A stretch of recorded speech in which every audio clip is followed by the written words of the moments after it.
আমাদের বাড়িতে আমার শ্বশুর বাড়িতে প্রায় বেশিরভাগ রান্নাতেই নারকেলের দুধ ব্যবহার করা হয়। আমি আগে জানতাম স্পেশাল কোনো রান্না বান্নাতে নারকেলের দুধ ব্যবহার করা হয়, কিন্তু শ্বশুর বাড়িতে যাওয়ার পরে দেখি বিভিন্ন ধরনের রান্নায় নারকেলের দুধ তারা ব্যবহার করে। একদিন হঠাৎ সকালবেলাতে দেখি বাড়িতে খিচুড়ি রান্না করা হচ্ছে, সেটার ভিতরেও নারকেলের দুধ ব্যবহার করছে। খেতে তো ভীষণই মজা লাগে।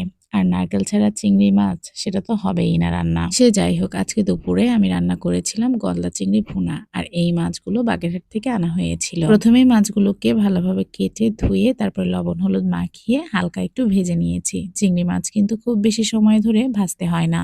ভাজা হয়ে গেলেই ওই কড়াইতে বেশ কিছুটা পেঁয়াজ কুচি, কাঁচামরিচ ফালি এবং গোটা গরম মশলা দিয়ে একটু ভেজে নিয়েছি। তারপরে জিরে বাটা এবং আদা বাটা দিয়েছি। এরপরে একে একে হলুদ গুঁড়ো, মরিচ গুঁড়ো, স্বাদ মতো লবণ দিয়ে মশলাটাকে কষিয়ে নিয়েছি।